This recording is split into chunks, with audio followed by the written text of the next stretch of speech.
We all want to be happy, but most humans seek happiness outside. They misunderstand happiness as pleasure, and that is the cause of most of our problems. Genuine happiness requires immense energy. We can easily access this energy if we know how.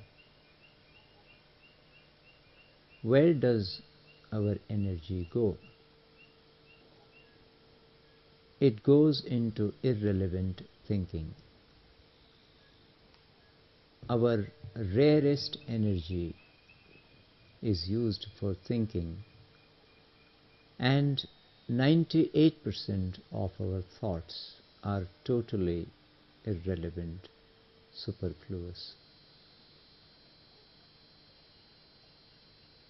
So, if we really want to be happy, we should economize on our thinking.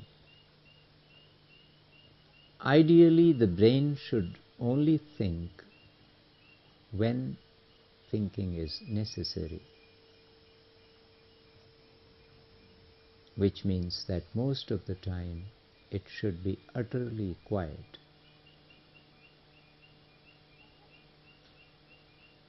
If we sit very quietly and start observing the mind, we discover that mind is chattering non-stop, and all of those thoughts are totally irrelevant, and we are utterly helpless. We can't do anything. But it is possible to have a quiet mind, and it is only possible through meditation. Meditation means to learn to live completely in the present moment. The past is gone forever, and the future is not born yet. The only time that there is now, and the only place where we can be now is here. So, to be totally here and now is the key. To live fully, richly, alertly in the present moment.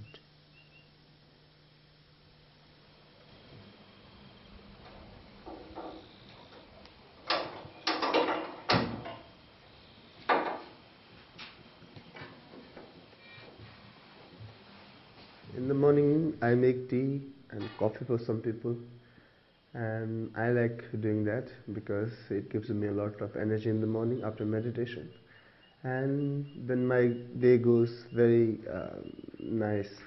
And also later on, we do some yoga sometime or martial art.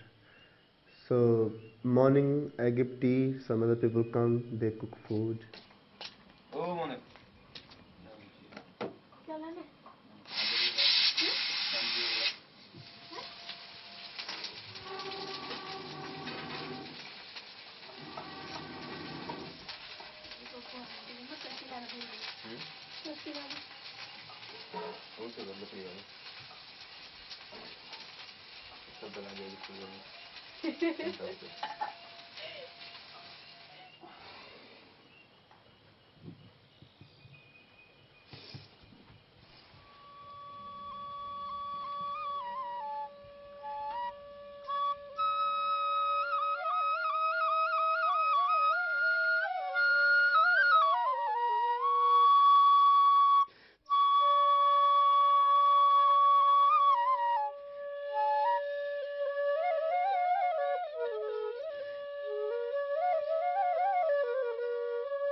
थोड़ा बताला मके कि एक क्या क्या समस्या तुमके होंदी घर में या जन कोई भी समस्या बता कर। हाँ परेशान तो बिजावन बोला जन या कुछ बोना पुगणों पर तो बरखा होंदी नहीं न तो कुछ नहीं होंदो।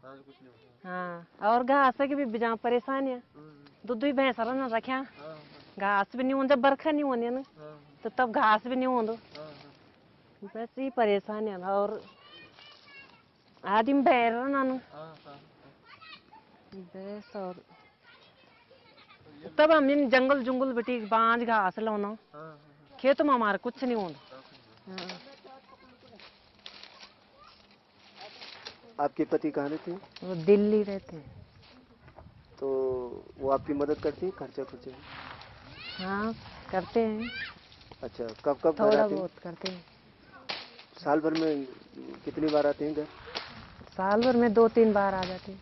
2-3 बार। हाँ। आपका ये जो आपके बच्चे हैं नन्हे मुन्ने इनके लिए क्या सपने हैं आपके? ये किस तरीके के हों?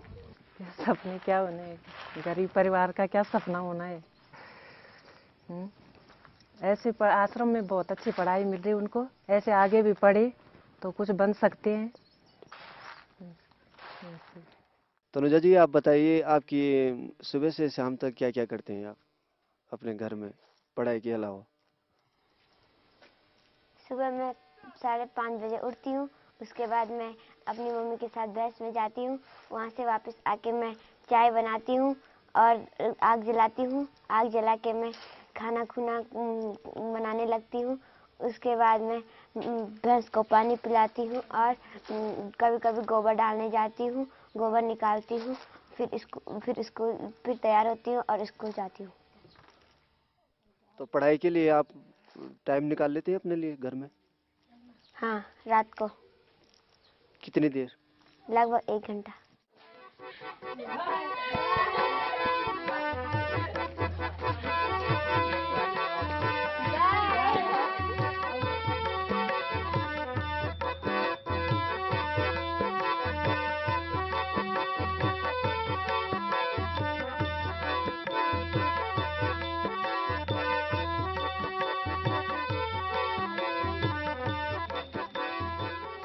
हमारा स्कूल सरकारी स्कूलों से बिल्कुल अलग इसलिए है क्योंकि सरकारी स्कूलों में बच्चे बहुत ज़्यादा डर कर रहते हैं और क्योंकि बच्चों के जो टीचर होते हैं वे स्कूल को अपना नहीं समझते हैं।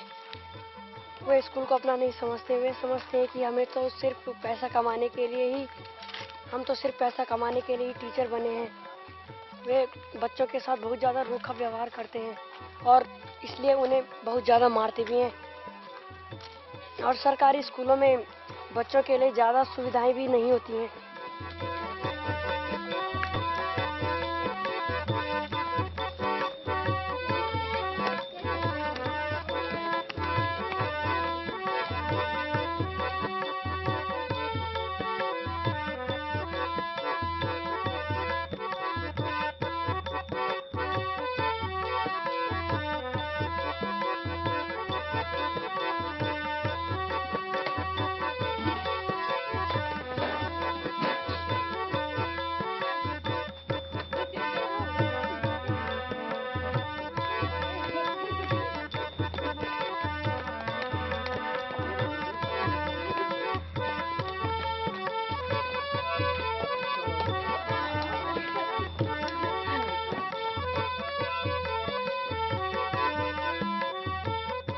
हाँ माता पिता तो यही चाहते हैं कि मैं अपने गांव के और साथियों की तरह खूब पैसा कमाऊं, पर उन्हें अभी जीने की कला के बारे में पता नहीं है कि ज़िंदगी को कैसे जिया जाए। अगर हम जीने की कला सीख जाएं तो मैं सोचता हूं कि हम बहुत कम पैसे से भी काम चला सकते हैं। पर यहाँ मुझे एक बात और है कि यहाँ मुझे कोई वेतन नहीं मिलता और जो वेतन मिलता है उसे दुनिया की कोई भी दौलत नहीं खरीद सकते। और अक्सर देखा जाता है कि यहाँ पहाड़ों में लड़के लड़कियाँ साथ नहीं रहते। यहाँ हम एक कम्युनिटी में रहते हैं। पहले मैं लड़कियों से बहुत शर्माता था पर अभी मेरा यह है कि मैं सोचता हूँ लड़कियों से एक दूसरे से बहुत कुछ सीख सकते हैं और ध्यान हमारे जीवन का हमारे शिक्षण का मुख्य केंद्र है। और इससे हमें बहुत शक्ति मिलती है।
इस समय हम पता लगाएंगे कि हम कितने सजग हैं, कितने होश में हैं।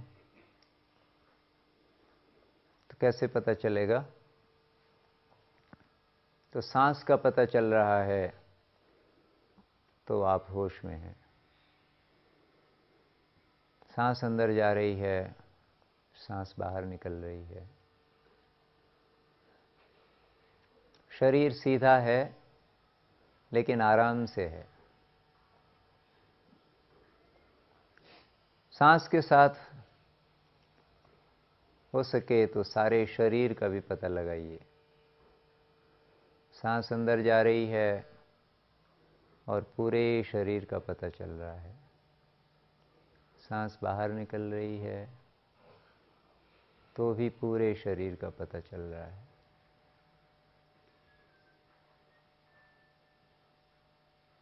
जिन बच्चों में और भी ज़्यादा शक्ति है तो आपको चिड़ियों का संगीत भी सुनाई दे रहा होगा, लेकिन शरीर का ध्यान तभी भी है। तो ये सांस प्राण वायु है। इस प्राण से सारे शरीर को सींचना है। जैसे गर्मी के मौसम में किसी सूखते हुए पौधे को हम पानी देते हैं तो पानी उसकी जड़ों तक पहुंच जाता है, पौधा हरा हो जाता है। उसी प्रकार से केवल 2-4 मिनट अगर हम लगातार सांस को महसूस करेंगे, ये प्राण वायु अंदर गई और आपको पता चल गया, आपको सारे शरीर का भी पता है, तो आपके शरीर को बहुत ज़्यादा शक्ति मिलेगी। अगर बेहोशी में सांस लेंगे, जैसे हम ज़्यादातर समय लेते हैं, तो केवल जिंदा रहेंगे।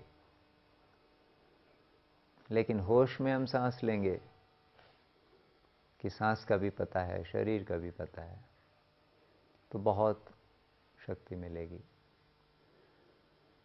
तो इस समय अभ्यास करेंगे। इसके अलावा पूरे दिन कोशिश करेंगे जब जब आपको याद आ जाए तो अपनी सांस को महसूस करना है। 10 सांसों को भी महसूस कर लो लगातार तो बहुत बहुत बड़ी बात है। सांस के साथ शरीर को महसूस करना है। कक्षा में पढ़ते समय, सुनते समय, लिखते समय, खेलते समय, इंटरवल में खाना खाएंगे उस समय, स्कूल से घर जाते समय, घर में जब जब याद आ जाए, कुछ भी काम करते हुए, और उसके बाद रात को जब लेटेंगे उस समय भी, तो कोशिश करें।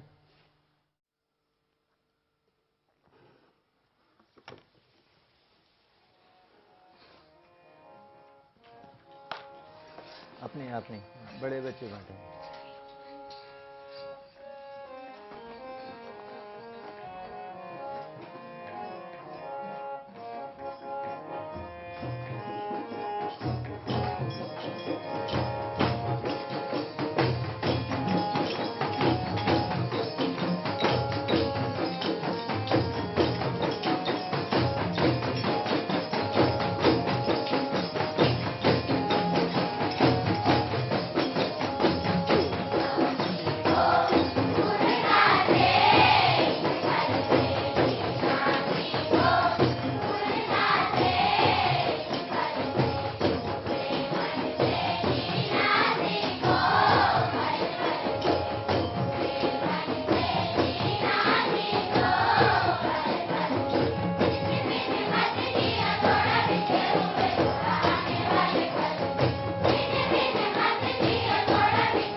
देखा कि संगीत काफ़ी प्रभाव डालता है हमारे शरीर, मन, दिल, दिमाग में। और ख़ासकर हमारे स्कूल में, जैसे और स्कूलों में देखता हूँ मैं कि गाली गलौज बच्चे आपस में लड़ते हैं और कुछ कुछ गलत आदतें कंट्रोल नहीं हो पाती, जो टीचर चाहकर भी नहीं कर सकता उसको पूरा। यहाँ हमने संगीत के माध्यम से, ध्यान के माध्यम से ये बहुत सारी चीज़ें हमारे कंट्रोल अपने आप हो गई। क्योंकि जब हम यहाँ ताल बजाते हैं तो ताल शेयर हो रहा है, सब बच्चे उसके साथ कुछ ना कुछ मजीरे बजाते हैं, तो कुछ ढोलक बजाते हैं, कुछ हारमोनियम बजाते हैं, तो सब एक दूसरे के साथ जुड़े हुए हैं। तो ऐसी गुंजाइश बहुत कम रहती है कि आप कोई अलग सा दिख रहे हैं। अगर मैं जिस लय ताल में मैं चल रहा हूँ, अगर उससे अलग बजा रहा है तो दिख जाता है कि ये अलग जा रहा है। तो मुझे लगा कि संगीत काफ़ी असरकारक है, खासकर स्कूल में ज़रूर होना चाहिए, क्योंकि एक खुद का डिसिप्लिन अंदर से, अनुशासन में हम खुद ब खुद आ जाते हैं। ये किसी को सिखाने वाली बात भी नहीं है कि हम किसी को बोल के नहीं सिखा सकते कि आप ढंग से बैठो। और ये बहुत अच्छा माध्यम है संगीत, इसके ज़रिए आप और कई चीज़ें विकसित होती है। जैसे मैंने पहले भी बात की कि एक तो हम एक अनुशासन, खुद का अनुशासन बनता है, और एक दूसरा ये है कि हम सामाजिकता की ओर भी जा रहे हैं कि हम एक दूसरे को शेयर कर रहे हैं। संगीत तबला बज रहा है तो ढोलक बज रही, तो हर चीज़ बज रहा है और गा रहे हैं। तो और तीसरी बात है कि एक कॉन्फिडेंस, जो हम आत्मविश्वास की बात करते हैं कि बहुत चाहकर भी हम बच्चे को बोलते हैं कि सीधे खड़े हो जाओ और अब गाओ, नहीं गा पाएगा वो। अपने जो प्राकृतिक, जो उसकी नेचुरल लय है, उसमें कभी नहीं आ पाएगा। लेकिन ये जरिए हमने देखा कि यहाँ से हम बहुत आसानी से और बहुत मज़े से उसको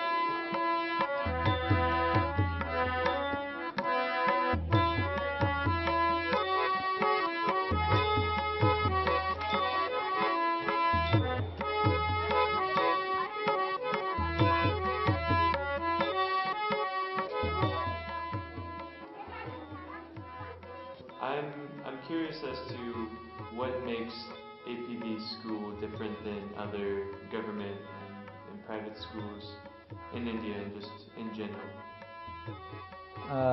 There are many things, but I would like to talk about the concept of linked syllabus. Linked syllabus is the linking mechanism between the personality of the student and any given syllabus that you have to follow.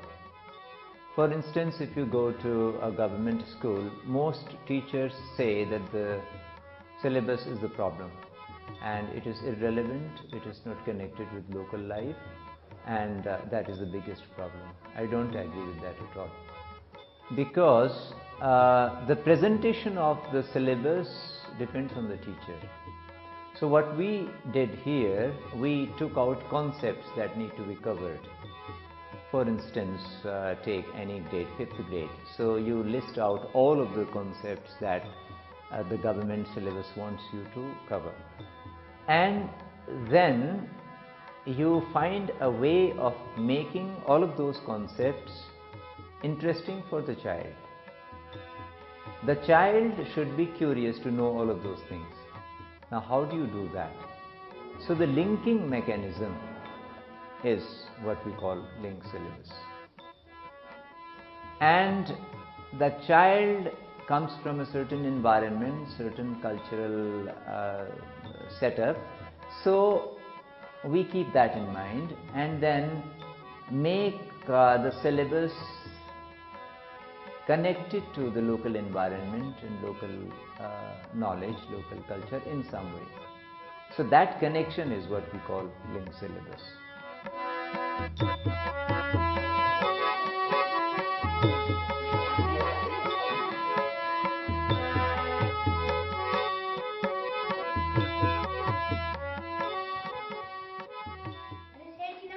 अरे नमस्कार नमस्कार। तो आप पैसे लेने आए ना? हाँ सेठ जी, मेरी एक भैंस थी वो भी मर गई। मर गई? अरे अब मैं दूसरी भैंस लेने चाहता हूँ तो मुझे पैसों की जरूरत है। अच्छा अच्छा, तो बताइए कितने? 400 रुपए चाहिए मुझे। 400? अच्छा, कितने साल के लिए? 2 साल के लिए। 2 साल के लिए। हम आपको 600 भी दे सकते हैं। ठीक है। कितने तक चाहिए आपको? चलो ठीक है, 600 ही दे। 600? अच्छा 600 रुपये। अच्छा 600 देख, तो 600 ही है। मैं तो हाँ 600। अच्छा तो सेठ जी मैं चलता हूँ। ठीक है। कितने ले गए पैसे?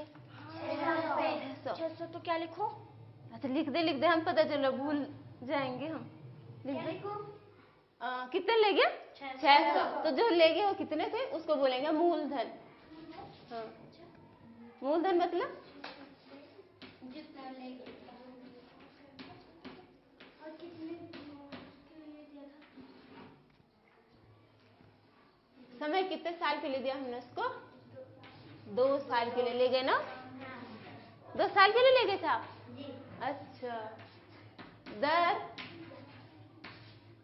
दर 12% होगी, ठीक है। Here we have created an atmosphere where teachers and students learn together. My children are not afraid of me at all. When I had been living here for a few months, they started calling me माँ। नमस्कार। अरे नमस्कार, आप आ गए? हाँ। लाए हमारे पैसे? जी। वापस ला गए? इतनी जल्दी? अच्छा देख तो हिसाब करते हो उनका जरा। अच्छा हम आपका हिसाब करते, ठीक है। मैं भूल गई, कितने ले गए थे वो? 600। अच्छा तो ये 100 है, ठीक है। और ये 1 रुपया और ये 10 रुपया।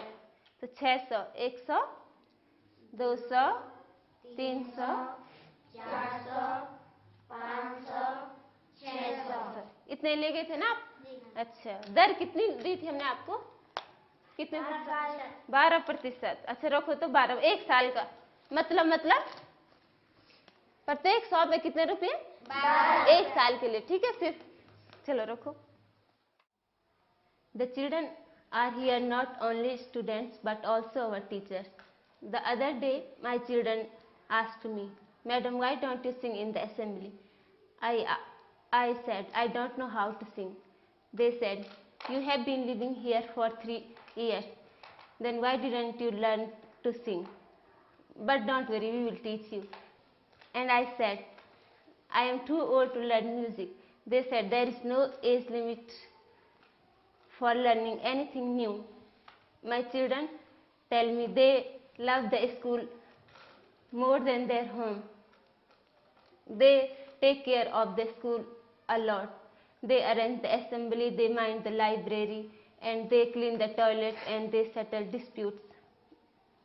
My time with them passes so fast. On our only holiday, Sunday, I miss my children a lot. यार हमारे पास एक भुजा है जिसकी लंबाई यहाँ से लेकर और यहाँ तक ए है, लेकिन उस ए में से इतना बी है और अब हमें इसे एक वर्ग बनाना है और उसका क्षेत्रफल ज्ञात करना है। तो इसलिए पहले हमने इसमें जब हम 4 में पढ़ते थे जो यह शिक्षा पद्धति थी, तो फिर उसके बाद जब हम लगभग 4-5 पढ़ने लगे तो हम फिर छोटे बच्चों के साथ भी छोटे बच्चों को भी जितना हमें आता था उतना सिखाने लगे। इससे एक तो छोटा बच्चा भी सीखेगा, दूसरा जितना हमें आता है उतना ही हमारी प्रैक्टिस जो है वह और ज़्यादा हो जाएगी, तो फिर वह चीज़ हमारे दिमाग में उतनी गहरी बैठ जाएगी। अच्छा लगता है, और ये भी लगता है शायद कि जब एक बच्चा दूसरे बच्चे को पढ़ाता है तो शायद जिस बच्चे को हम पढ़ा रहे हैं उस बच्चे की सीखने की प्रक्रिया ज़्यादा तेज हो जाएगी, क्योंकि वह बच्चा उसके साथ दोस्ती करना चाहेगा। लेकिन जब कोई बड़ा आदमी किसी छोटे बच्चे को पढ़ाता है तो छोटा बच्चा ज़्यादातर समय उससे डरा हुआ रहता है और उसके साथ उसकी दोस्ती नहीं बन पाती है, तो फिर बच्चे के साथ तो फिर उसकी दोस्ती जल्दी हो जाती है और इसलिए वह खेल खेल में सीखने लगता है। अभी जब से हमने यहाँ पे एपीवी में जो ये शुरुआत की, नई शिक्षा प्रणाली की शुरुआत की है, तो उसके अंतर्गत हमने और बच्चों ने आपस में एक ऐसा संबंध बना लिया है, ऐसे रिश्ते बन चुके हैं कि जिनमें विश्वास की एक बहुत बड़ी भूमिका है। विश्वास एक ऐसी चीज़ है कि जिसके आधार पे हम बच्चों को छोड़ सकते हैं कि वो लोग दूसरे बच्चों के साथ काम करें।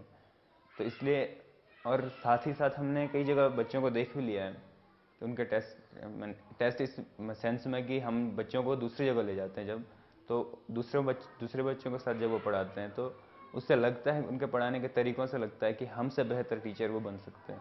मीन्स क्योंकि बच्चों के साथ जो दोस्ती बन जाती है उस माध्यम से शायद ज़्यादा प्रभावशाली, और इस कारण हमें विश्वास हो जाता है कि हाँ, बच्चे हमारे काबिल हैं।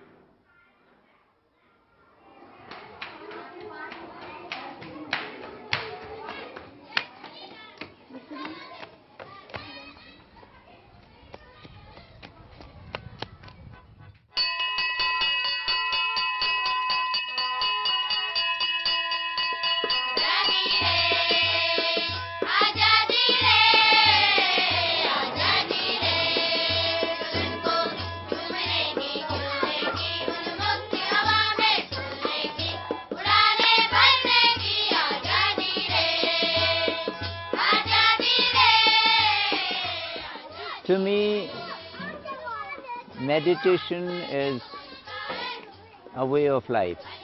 It is a way of doing something. For instance, right now I am digging out weeds, and this is meditation for me, because I am aware of my body and I am also aware of my mind. Similarly, it is possible to be aware in the classroom. If the teacher, while teaching, is aware of his or her body and mind, and if the students are aware of their body and mind, then they are in meditation. In the school, when we tried meditation, we were not sure whether children would actually like it, because we have very young children also, some 3-4 year olds. But surprisingly, children found it probably a pleasurable activity, because they demand it even in the classroom. And we start every day with meditation, and after that prayers. And it's now the other way around. Children are teaching us to be aware all the time. Many times they remind us, Sir ji, Madam ji, are you aware? So I think meditation should be at the center of any curriculum.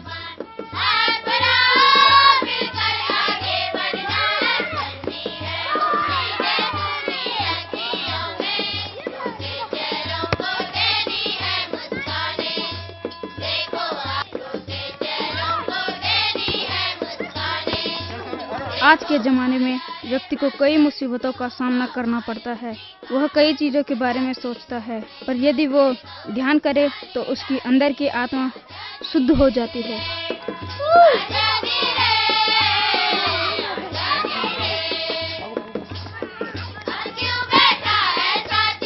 पहले मैं football पूरे मन से नहीं खेलता था, लेकिन आजकल फुटबॉल खेलते समय मेरे अंदर एक अजीब सा तेज उत्पन्न होने लगता है, जिससे मैं फुटबॉल पूरे मन से तथा काफ़ी अच्छा खेल लेता हूँ।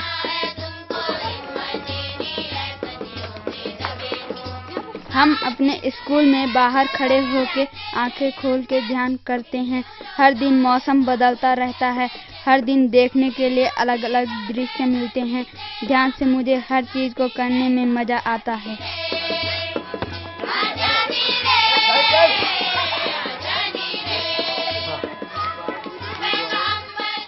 ध्यान एक ऐसी युक्ति है जिससे कि मनुष्य का अपने दिमाग, शरीर, गुस्सा, विचार, भेदभाव पर काबू हो जाता है। जो मनुष्य ध्यान करता है वह हजारों लोगों को अकेले ही अच्छा बना सकता है।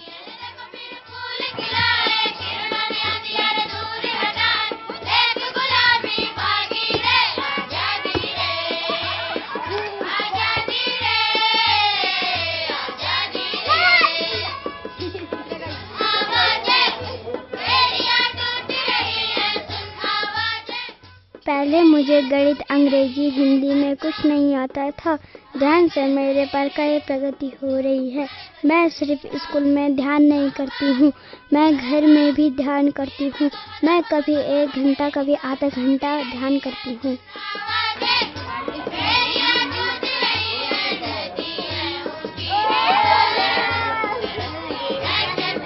मुझे पता है कि भविष्य अज्ञात है, न जाने कब क्या घड़ी आ जाए। हमें ऐसे सोचना चाहिए कि जिंदगी हमारे पास सिर्फ आज के लिए है, कल न जाने क्या होगा। मैं तो इसी रास्ते पर चलती हूँ जो मुझे ध्यान से पता चलता है। जब मैं घर में या स्कूल में कुछ भी काम करती हूँ तो उसे ध्यान में करती हूँ। उस समय मुझे अपने शरीर तथा सांस का पता रहता है और उसके साथ साथ चिड़ियों की आवाज़ें भी सुनाई देती हैं। ध्यान एक ऐसी शक्ति है जिसको जानने के बाद इंसान की ज़िंदगी ही बदल जाती है। ध्यान करने से मेरी ज़िंदगी में काफ़ी परिवर्तन आया। पहले मुझे हर बात पर गुस्सा आता था, लेकिन अब मुझे कम गुस्सा आता है।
Tell me kind of what keeps you here, why this community is special and important, and maybe a little bit about the friendships made within the core of teachers.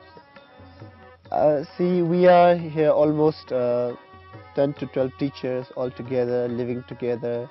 The kind of friendship we have, boys and girls are living together. This is a rarity. It's very rare in the mountain area, because of its culture, and this is a very unique initiative, I would say, in terms of how we are all living together, how we have a common understanding, and how we are living happily without even being paid. We are not paid for what we do, but we are not here to say that. It's just we are here to learn. It's a learning community. We all are learning. We are not trained and we are not educated in a very hi-fi institute. We come from ordinary background. We went to ordinary government schools, and we are here. We are learning about ourselves. We are learning about how can we enrich our lives, and then by enriching our life, how can we enrich the children's life, and how can we can live mindfully.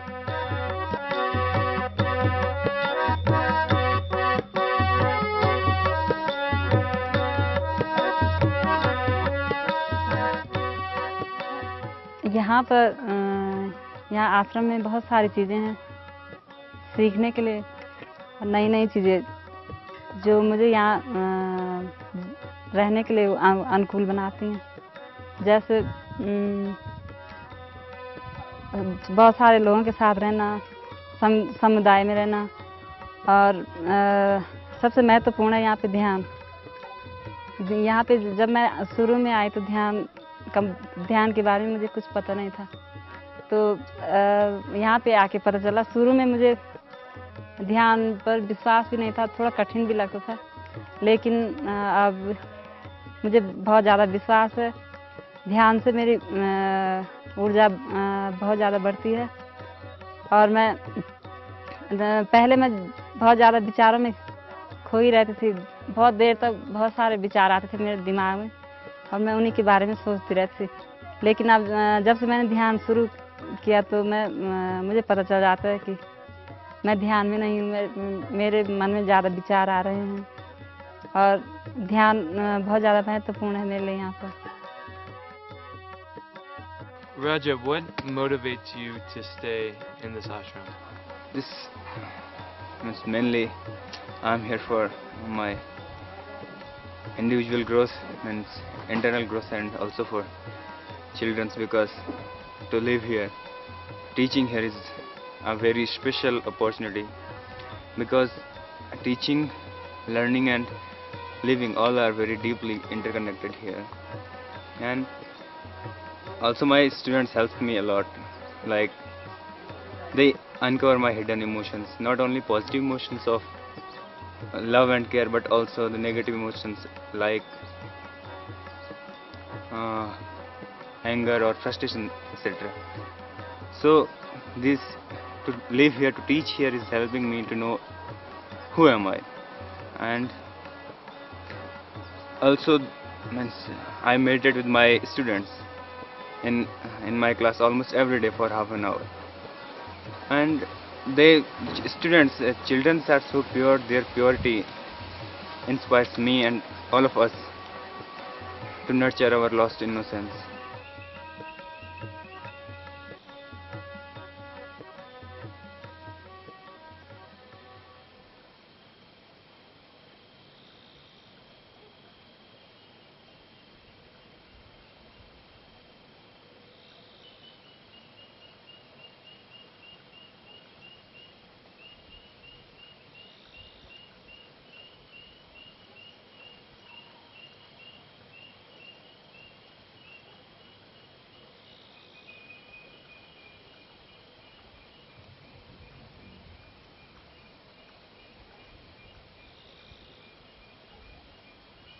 Sa vidya ya vimuktai.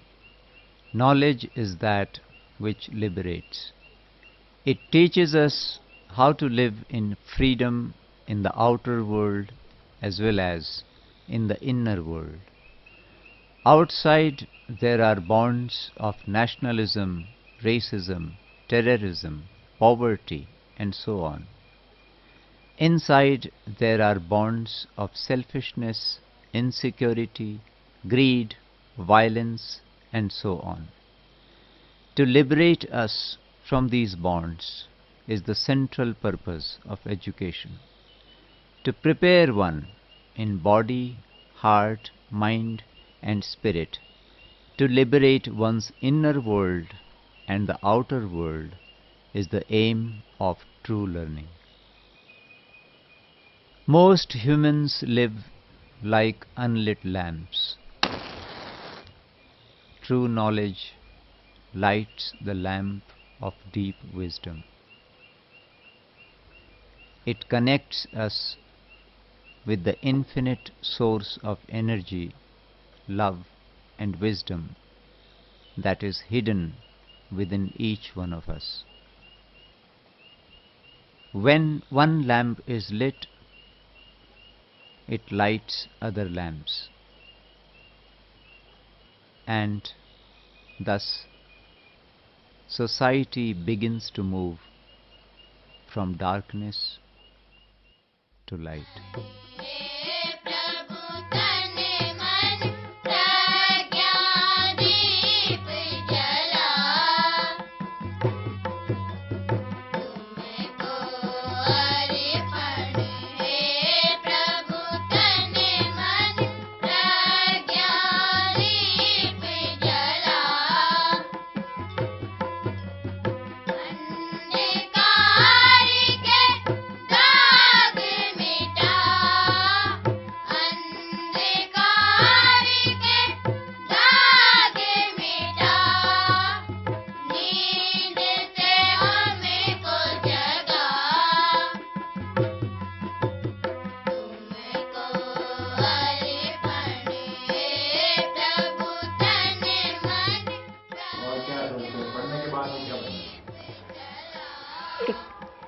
मैं जितना मुझे आता है उतना दूसरों को बांटने की कोशिश करूँगा।